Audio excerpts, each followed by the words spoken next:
Bom, tendo obtido esse resultado auxiliar, nós podemos agora dar a definição genérica do que se entende por um sistema integrável ou completamente integrável. Um sistema hamiltoniano conservativo, portanto, cuja hamiltoniana não depende explicitamente do tempo, com n graus de liberdade e hamiltoniana h, é dito completamente integrável ou simplesmente integrável se existem exatamente n constantes de movimento em involução, são esses f's, independentes entre si. N constantes de movimento em involução independentes. Mais precisamente, o que significa dizer que o sistema possui N constantes de movimento em involução independentes? Bom, a primeira condição é a afirmação de que cada F é constante de movimento, parênteses Poisson com a hamiltoniana zero. A segunda é a que nós já conhecemos, que diz que os parênteses Poisson dos F's entre si são zero, então essas constantes de movimento estão em involução. E a terceira condição é que caracteriza a independência dessas constantes de movimento. Esses n vetores, i toma valores de 1 até n, devem ser linearmente independentes em cada ponto do espaço de fase. Onde isso aqui é uma espécie de versão do operador nabla num espaço de n dimensões, o espaço de fase dos Qs e Ps. Esta definição se justifica pelo teorema que vem a seguir, que caracteriza as propriedades fundamentais de um sistema integrável. Esta definição tem como consequência este teorema fundamental da mecânica, conhecido como teorema de Liouville-Arnold, que caracteriza de uma maneira bastante completa os sistemas hamiltonianos integráveis. Então, o teorema de Liouville-Arnold diz o seguinte: dado um sistema hamiltoniano integrável com n graus de liberdade, pode-se afirmar o seguinte: existem variáveis canônicas, φ e j, em termos das quais a hamiltoniana só depende dos j's e as equações de movimento nas novas variáveis são resolvidas trivialmente e a solução tem esta forma, onde esses ômegas são as derivadas da hamiltoniana em relação a essas variáveis j, e como os j são constantes, essas derivadas só dependem dos j's também, portanto, cada ômega k é constante. Além disso, as equações de Hamilton nas variáveis canônicas originais são solúveis por quadraturas. E, finalmente, um resultado de natureza global e de um caráter mais topológico diz que se esse conjunto de pontos aqui no espaço de fase, que é o conjunto das superfícies de nível F igual a constante, então M é a interseção de todas essas superfícies F igual a constante. Então, se esse conjunto das superfícies de nível é um conjunto compacto e conexo, então é possível escolher as variáveis j e φ como variáveis de ação e ângulo, e o sistema é multiperiódico com essas frequências que aqui aparecem na solução das equações de movimento. A demonstração do item A é baseada naquele lema que nós discutimos anteriormente. Esta condição aqui, condição 3, que caracteriza um sistema integrável, de que esses vetores são linearmente independentes, de acordo com o teorema da álgebra linear, esta condição de independência linear desses vetores é equivalente a propriedade de que, se nós considerarmos a matriz retangular das derivadas dos FIs em relação aos Qs e Ps com elementos derivada de Fi em relação a Zs, I toma valores de 1 até N e S toma valores de 1 até 2N. Os primeiros NZs são os Qs e os últimos N são os Ps. Então, como eu dizia, a independência linear desses N vetores é equivalente, de acordo com um teorema da álgebra linear, à existência de uma submatriz quadrada dessa matriz retangular com determinante diferente de zero. Então, alguma submatriz quadrada com elementos.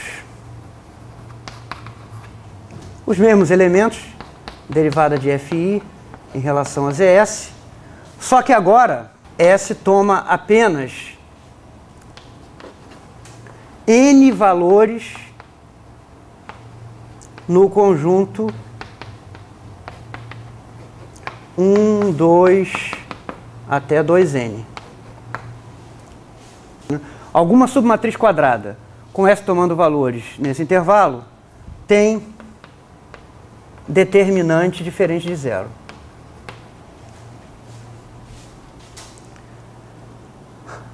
Agora, se alguns desses valores de S pertencerem ao conjunto 1 até N, ou seja, se forem alguns dos Qs,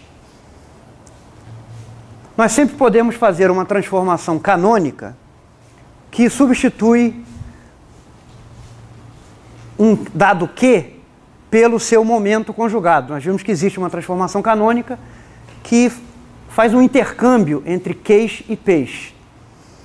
Então, se alguns valores de S pertencerem ao conjunto 1, 2 até N, forem alguns Qs, nós fazemos uma transformação canônica que transforma esses Qs nos Ps correspondentes, de modo que, sem perda de generalidade, nós podemos supor que esses S's pertencem ao conjunto de N mais 1 até 2N valores para o índice. Ou seja, que os Z's coincidem com os P's, de modo que essa matriz aqui, esses elementos d ronde Fi, d ronde Zs, são na verdade d ronde Fi, d ronde P, K. Ou seja, os S são os P's. Portanto, sem perda de generalidade, nós podemos supor que, por causa da condição de independência linear desses vetores gradientes de Fi, a matriz quadrada formada por esses elementos é não singular, tem determinante diferente de zero. Mas essa exatamente foi a condição usada no lema para provar a existência de variáveis canônicas, φ e j, com a propriedade de tornar a hamiltoniana uma função exclusivamente dos j's. Como consequência, as equações de movimento são trivialmente resolvidas nesta forma aqui. Então, isto prova a parte A do teorema. A parte B afirma que as equações de Hamilton nas variáveis originais são solúveis por quadraturas. Isso pode ser provado da seguinte maneira. Na demonstração do lema, né, que prova a parte A aqui do teorema de Liouville-Arnold, nós vimos que a função geradora procurada da transformação canônica das variáveis QP para essas novas variáveis φj satisfaz esta equação aqui, ó, onde esses pk são funções de QJ, funções por hipótese conhecidas, obtidas da inversão dessas equações aqui, onde os f's são as constantes de movimento em involução. Então, essas funções aqui são conhecidas e nós podemos determinar a função φ calculando uma integral de linha de um certo Q0 até Q dessas funções. A integral, por exemplo, pode ser ao longo de uma linha reta deste ponto até aquele. Ora, mas isso significa que esta função geradora é determinada por integração de funções conhecidas. E para determinar as variáveis originais em termos das variáveis transformadas, nós usamos as equações de transformação canônica. A transformação canônica, né, é dada em termos dessa função geradora por pk igual a d-ron φ d-ron qk e φk igual a derivada dessa função φ em relação a jk. Como a função φ é determinada por integração de funções conhecidas, o pk é determinado diretamente, tomando derivada do φ em relação a q, e deste conjunto de n equações, lembre-se que essa função φ maiúscula é a função de qj. Então nós podemos resolver estas equações para os q's e obter os q's como funções de φ e j. Mas o processo daqui para cá é um processo algébrico de resolução de equações, onde essa função φ, para ser determinada, basta que se calculem integrais de funções conhecidas. Portanto, a solução das equações de movimento para as variáveis canônicas originais só requer integração de funções conhecidas e depois procedimentos algébricos de resolução de equações. Isso é exatamente o que significa dizer que as equações de Hamilton nas variáveis originais são solúveis por quadraturas. A parte C do teorema de Liouville-Arnold diz respeito a propriedades globais de sistemas integráveis e a demonstração desse resultado exige o uso de argumentos topológicos, de teoria de grupos, que são mais sofisticados, nós não vamos abordar aqui. Mas, só uma observação, as palavras compacto e conexo aqui significam o seguinte, que esse conjunto de superfícies de nível, dizer que é compacto é que é um conjunto fechado e limitado.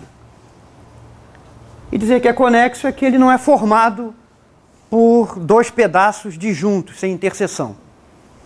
Então, se esse conjunto for compacto e conexo, essa parte do teorema é devida a Arnold.